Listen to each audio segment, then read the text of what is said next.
Hello everybody. Je vérifie si ça tourne.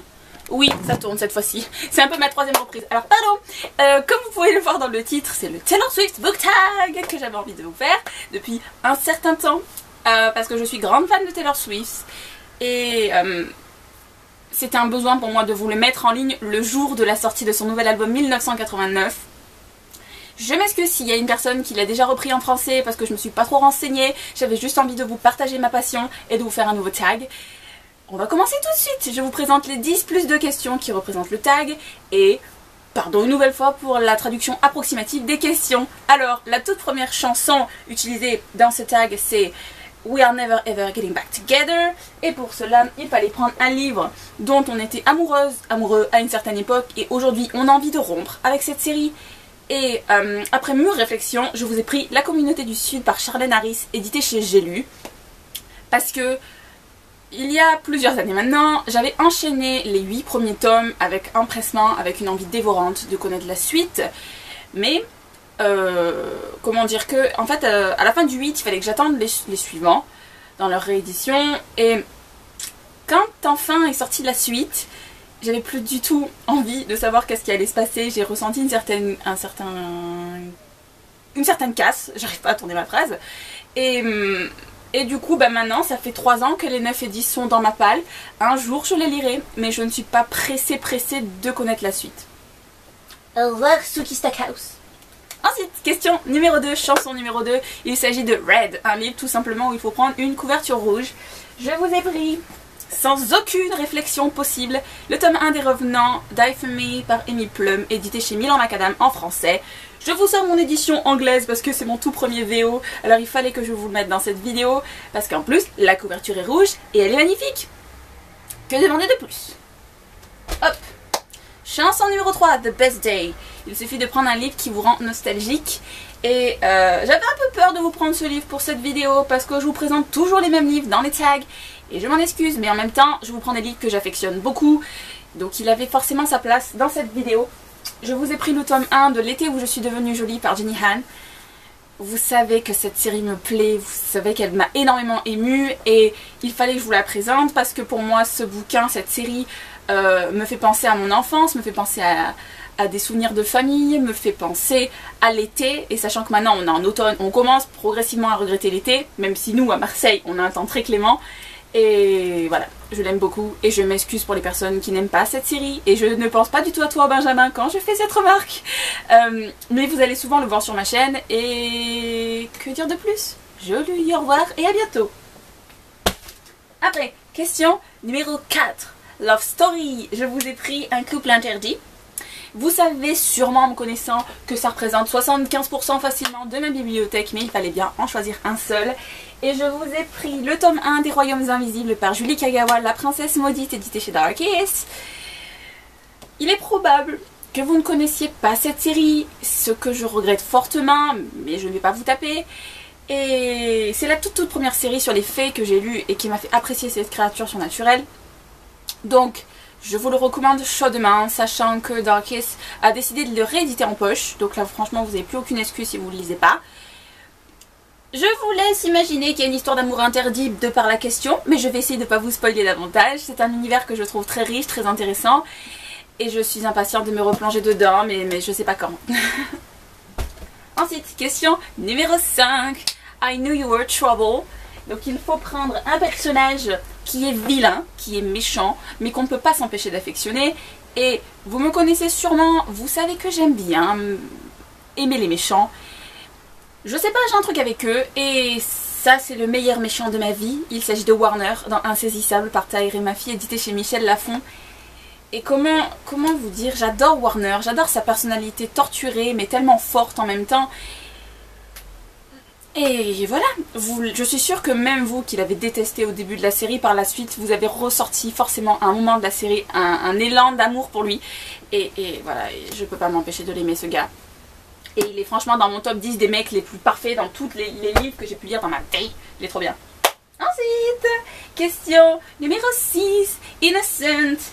Un livre où on vous a spoilé la fin.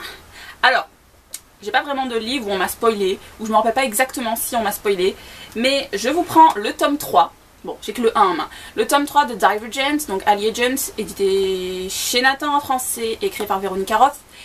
Et si vous voulez, je vais essayer de pas vous spoiler du coup, mais on m'a dit une certaine information concernant la fin de ce bouquin qui disait que c'était une fin déchirante au possible.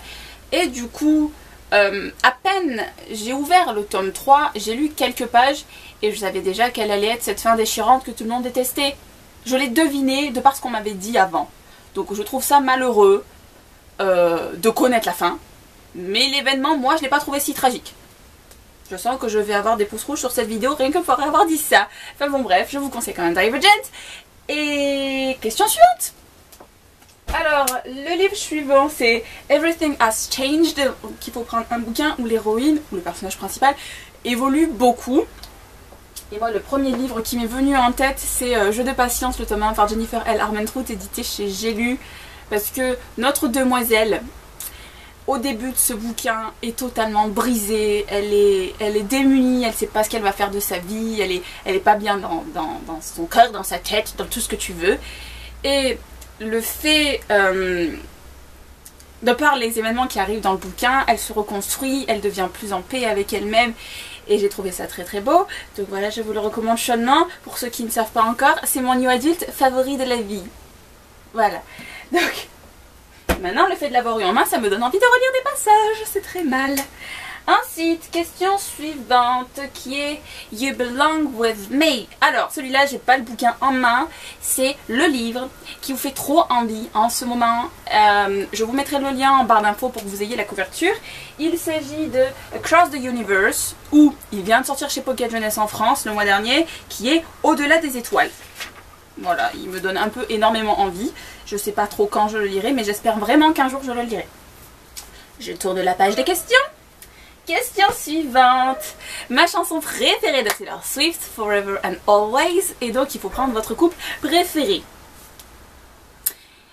Vous vous doutez bien, adepte de la romance que je suis, que j'ai eu énormément de mal à choisir le couple pour cette question. Et le seul qui me semblait à peu près convenable pour y répondre, il s'agissait de Cat et Bones, donc de la série Chasseuse de la nuit par Janine Frost, édité chez Milady. Parce que combien de fois j'ai pu lire les 4 premiers tomes, enfin relire, parce que moi je relis pas souvent mes bouquins, mais relire des extraits parce que leurs scènes sont tellement intenses, sont tellement passionnées et tellement marrantes aussi par certains instants, qu'il me faut ma dose. Je pense que minimum une fois par an, minimum, hein, je me refais des scènes des 4 premiers tomes parce que je suis addict. Voilà, donc je partage. Ensuite, hop là, les 2 questions bonus. Ah non, l'avant-dernière des 10 questions de base qui est Come Back, Be Here. Donc c'est un bouquin que on n'a clairement pas envie de prêter. Alors je suis comme beaucoup de booktubeuses, je n'aime pas prêter mes bouquins, j'ai peur qu'on me les abîme. Mais bon, on va dire que celui que je prêterai moins facilement, encore moins facilement que d'habitude, j'avais envie de vous dire Chasseuse de la nuit, mais vu que je viens d'y répondre à la question, j'ai pris autre chose. Je vous ai pris Felicity Hadcock par Sophie Jobin, et notamment le tome 2, parce que c'est mon tome dédicacé. Parce que vous savez que j'adore Felicity Hadcock, les livres des éditions Rebelles sont quand même chers, je mets rarement ce tarif-là dans des bouquins, et qu'il est hors de question que je le prête à quelqu'un pour le lire. Maintenant, il est disponible en poche, en plus, alors je lui dirais, t'es gentil, tu t'achètes ta propre édition. Moi, Radine, parfaitement, avec mes livres, je le suis. Alors donc, on attaque les 2 questions bonus. Le premier qui est Teardrops on My Guitar. Donc c'est un livre qui nous a fait pleurer. J'ai eu envie de changer. D'habitude, à chaque fois qu'il y a un livre qui vous fait pleurer, je vous sors Je veux vivre de Jenny Downham, édité chez Pocket Jeunesse. Et là, je me suis dit que j'allais changer un peu. Et ne pas vous prendre un livre qui sera dans ma vidéo de lundi pour pas vous faire un spoiler. Je vous ai pris un autre livre encore. Je vous ai pris Une vie ailleurs de Gabrielle Zevin, édité chez le Livre de Poche Jeunesse. Et même chose, je vous mettrai le lien en barre d'infos parce que je n'ai pas la couverture, je l'ai lu en e-book. C'est un livre qui m'a beaucoup ému, un contemporain jeunesse dont on n'a pas beaucoup entendu parler, je trouve. Mais Gabrielle Zevin, par sa plume, a tendance à me toucher. Et par le résumé de ce bouquin-là, qui est donc sur la vie après la mort, m'a énormément plu. Donc je vous le recommande chaudement, avec un paquet de mouchoirs, si vous avez envie de le lire. Voilà, et donc on attaque la dernière question de la vidéo, qui est Shake It Off. Et, faut plus jamais que je chante en vidéo quand même. Il s'agit d'un bouquin que vous êtes super fan et que toutes les personnes qui ne l'aiment pas, en fait, vous leur demandez de dégager le plancher parce que vous vous en foutez, parce que vous l'aimez trop ce bouquin. Et je vous ai pris la sélection de Kirakas, édité dans la collection R. Vous savez que je les adore, c'est la première fois de ma vie que je relis des livres dans son intégralité quand sort le tome suivant. Et en plus, comment dire, on vient d'avoir la couverture du tome 4 qui a été révélée il y a 2-3 jours, donc il fallait absolument que je vous présente la sélection dans cette vidéo. Je l'aime beaucoup, et comme le dit la question, même si vous aimez pas, je m'en fiche, j'assume parfaitement mon amour pour cette série, et je n'ai qu'une hâte, c'est de me faire le tome 4. Alors je ne toque personne en particulier pour cette vidéo, je vous laisse la refaire si l'envie vous en prend. Je vous souhaite une bonne journée, de bonnes lectures. Si vous en avez lu certains dans cette vidéo ou que vous refaites le tag Taylor Swift, mettez-moi ça en commentaire, j'irai voir ça avec plaisir. Et je vais vous tourner une autre vidéo dans l'instant. Aloha, à bientôt, au revoir, je sais pas quoi dire.